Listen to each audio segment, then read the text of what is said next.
Yes. Sure. Two questions. One is just can you state, apparently if you reached out to Nihal Saad as I did, and she didn't answer me, what is the relationship between the UN Secretariat or the UN system and the UN Alliance of Civilizations? And my second question is, as to the UN itself, given all that you've just said, I've asked in this room that the Food and Agriculture Organization has filed criminal defamation charges against a publication called Italian Insider, and WIPO has done the same in Geneva. So I wanted to know if it's true that the Secretary General doesn't think that member states should try to silence media.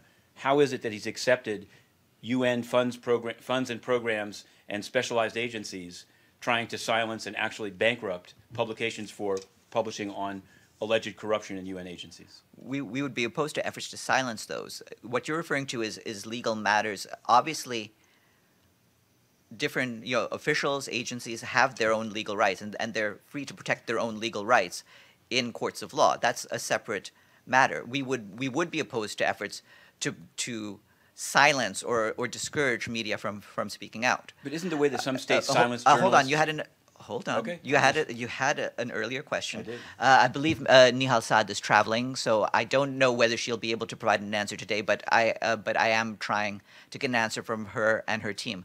The Alliance of Civilizations, as you know, is an independent initiative, but it has a relationship with the United Nations. It's an initiative fostered some years back, initially under the guidance of the member states of Spain and Turkey.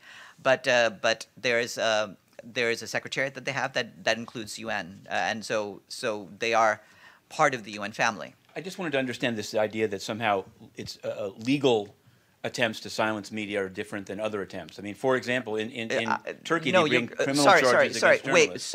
Wait. Sure. You're calling it an attempt to silence media. Like I said, if people believe that coverage has been unfair or has been damaging to them, they have the same legal rights that public citizens have or that governments have. They Right. can pursue that.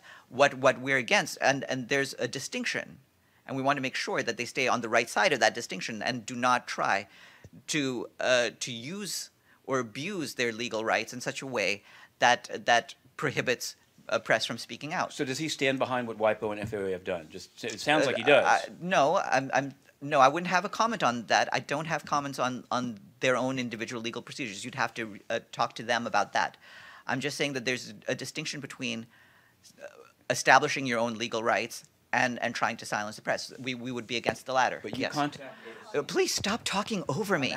Because you keep trying to turn away, and I'm asking you a follow-up question, which is, and you contacted AOC. I've answered your question, and you contacted talk FAO? over me while I'm providing those answers. I know, because you keep trying to point somewhere else. So I just want to make sure I yes. can have a follow-up. This is what I was trying to ask you, is while glad that you reached out to Nihal Saad, since others are unable to reach her, I wanted to know what the difference is. Has your office, in fact, reached out to FAO to ask why they've brought criminal defamation charges against the Italian Insider? Because you seem to say, well, they're free to do that, and to many that seems it's a pretty serious thing. Have you asked for an explanation from them? I haven't gotten one, but I'm wondering whether you've made the same effort. We've been in touch with our counterparts at the various places. Obviously, like I said, they have their own legal process and legal rights. So you should be in touch with each of them for their decisions. Can I ask any questions? Yes, Matthew. It's the same thing. I mean, maybe you were here for most of the questioning about the Alliance of Civilization and their decision to cancel this event, according to the News Literacy Project, because they didn't want a video portraying Turkey, Egypt, and Mexico and others. What I wanted to know is that there's on their website is a GA resolution that sort of, I'm not exactly sure, and maybe you can find out. Given that they have the word UN in their name, and given that on their website they have these two UN General Assembly resolutions sort of noting their existence or praising them, are they in fact a creation of the UN General Assembly? What's the relationship between... No, absolutely not. Okay. No. Why do they have those resolutions? The resolutions, I mean, they basically express support for this initiative by the Secretary General. The Alliance of Civilizations was an initiative by the Office of the Secretary General. And just to let you know, this is it's supported by a voluntary trust fund. That's also laid out in these General Assembly resolutions. This has nothing to do with the regular budget of the UN. It's not a subsidiary organ of the General Assembly at all. So the President is not connected to the Alliance of Civilizations. Does he have a view of their decision to cancel the event and the reason that at least the NGO says that they did it? Well, we're not affiliated with the organization. We did not know about this event. We found out about it kind of late, actually, because you ran into the president and told him about it in the halls. I found out about it this morning as well. So we kind of came late to this game.